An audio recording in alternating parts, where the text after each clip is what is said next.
알겠습니다. 네.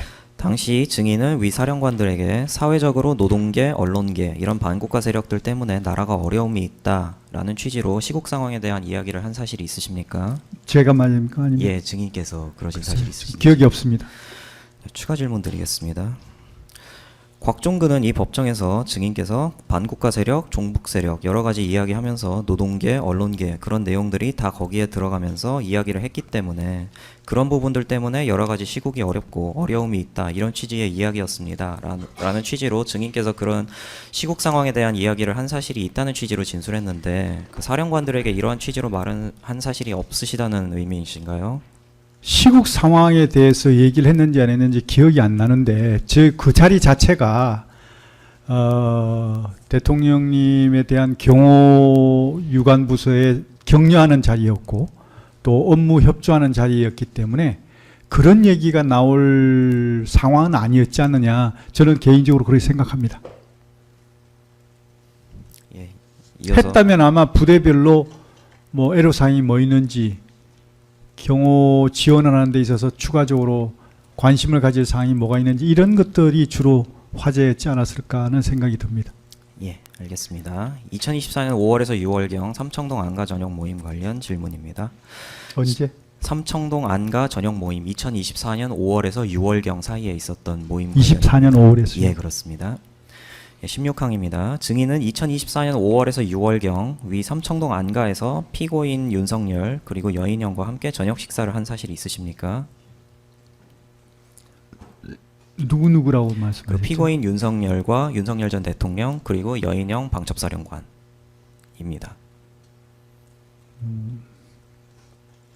세 명입니까? 그래서 기억이 좀 없습니다. 당시 피고인 윤석열이 시국 걱정을 하며 비상대권이나 비상조치가 아니면 나라를 정상화할 방법이 없는가라는 취지로 발언한 사실이 있나요? 글쎄요, 뭐 워낙 뭐 이렇게 모임도 많고 같이 식사하는 자리가 많다 보니까 그런 어떤 워딩 하나하나를 제가 기억하는 것은 좀 어려운 것 같습니다.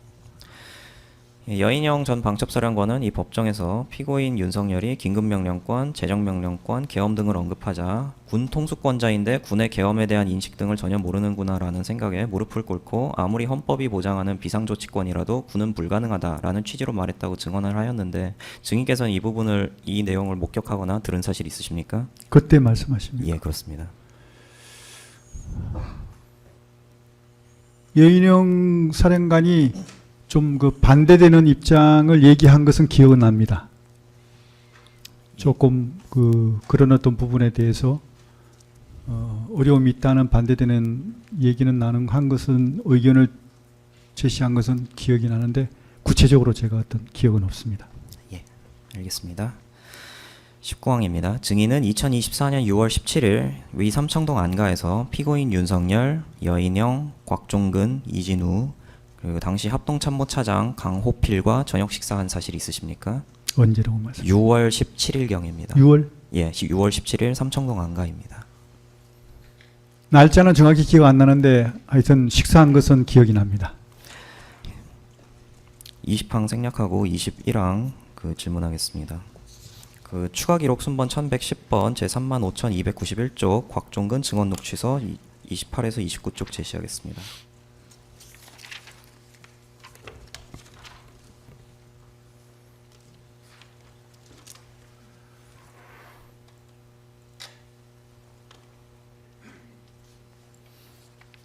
예, 곽종근 전 특전사령관은 피고인 윤석열과 김용현 장관이 시국 상황 관련해서 각각 구체적으로 어떤 말을 하였는지에 대한 질문에 반국가들, 종북 세력 거기에 관한 사항들 때문에 시국의 어려움 이런 류들을 계속 이야기를 하고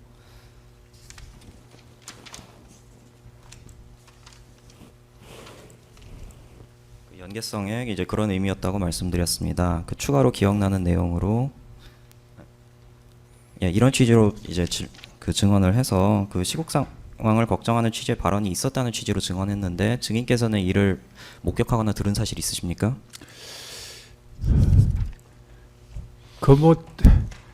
저렇게 일일이 하나하나의 발언을 제가 기억한다는 자체가 좀 이상할 것 같습니다. 예, 알겠습니다. 22항 질문하겠습니다.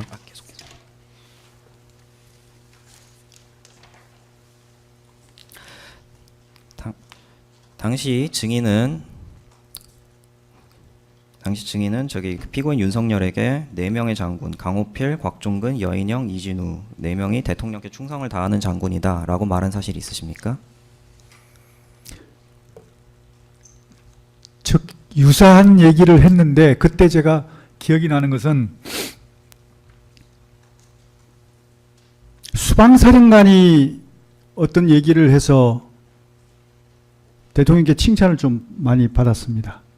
그렇게 기억납니다. 근데 어떤 특정인에게 칭찬이 집중되다 보니까 조금 분위기가 그런 것 같아서 대통령이 뭐 수방사령관뿐만이 아니라 여기 있는 다 장군들이 다 대통령에게 충성을 다하는 훌륭한 장군들입니다라고 얘기했던 것 같습니다. 24항 생략하겠습니다. 24항입니다. 증인은 2024년 8월 초순경 저녁 대통령 관저에서 피고인 윤석열 그리고 여인영과 함께 모인 사실이 있으신가요? 2024년 8월 초순경입니다. 누구? 그 피고인 윤석열 그리고 여인영 이렇게 3명입니다. 그리고 증인까지. 정확히 기억은 안 납니다만 뭐 말씀해 주시면 제가 기억을 살려보겠습니다. 25항입니다. 여인영은 검찰 참고인 조사 과정에서 그때 대통령께서 비상대권 말씀을 하시고 인물에 대한 품평회를 하시면서 현재 사법체계 하에서는 이런 사람들에 대해 어떻게 할 수가 없다면서 비상조치권을 사용해서 이 사람들에 대한 조치를 해야 한다는 말씀을 하셨습니다. 주로 정치인과 민노총 관계자들이었습니다. 당시에는 현재 언급되는 14명 체포 대상자들 중에 법관들은 없었던 것으로 기억하고 추가적으로 경기 동부연합 말씀을 하시면서 이석기에 대해서도 언급을 하셨습니다. 라고 진술을 했는데 피고인 윤석열이 이와 같은 취지의 발언을 한 사실이 있으신가요? 지금 검사님 말씀하시니까 조금 기억이 날 듯 하는데요. 그때 아마 8월 며칠인지 모르겠는데 8월 언젠가 그때 보고가 간첩 사건 관련한 보고였던 것 같습니다. 예, 계속 방첩사에서? 질문하시죠. 예, 계속 네. 질문하시면 됩니다. 어디 정보사 간첩 사건인가 하여튼 정보사에서 이 기밀이 중국 해커에게 넘어간 그런 어떤 상황이 생겨서 우리 나와 있는 블랙 요원들 다 철수시키고 하는 그런 좀 약간 국가 안보적으로 굉장히 치명적인 사건이 있었던 걸로 저는 그 사건에 대한 얘기하면서 말씀하시니까 기억이 나는데 그 보고가 됐던 것 같습니다. 근데 그와 관련해서 이 이런 어떤 거와 관련해서 국가 안보 문제라든지 이 보안 요출 문제라든지 이 중국과의 어떤 이런 어떤 그때 이제 중국의 누군가를 통해 가지고 브로커를 통해서 북한으로 넘어갔는가 그랬었거든요. 그러면 중국이 그걸 자료를 입수했다면 이게 간첩 중요한 비밀이니까 그걸 이 해커들 중요한 어떤 안보 보안 자료니까 그런 것들이 넘어가면 국가 안보에 치명적이지 않습니까? 근데 중국 사람은 적이 아니다 보니까 간첩으로서 간첩죄에 해당이 안 되는 겁니다.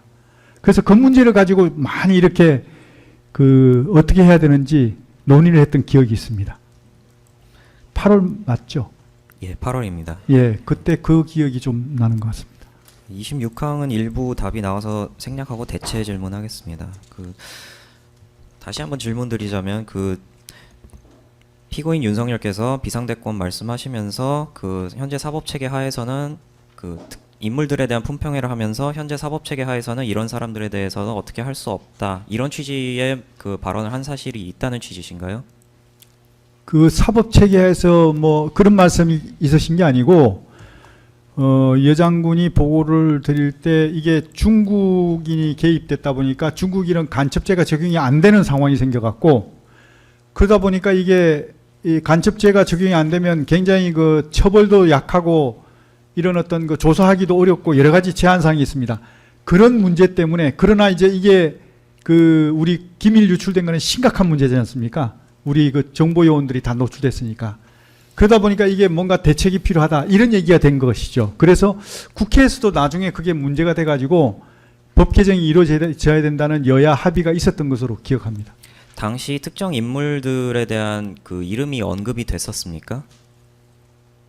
다시 한번 당시 특정 인물들에 대한 한 14명 정도 정치인이나 뭐 민주노총 관계자 등 뭐 특정 전혀 인물들에 대한 이름이 그런 언급이 어떤 됐었습니까?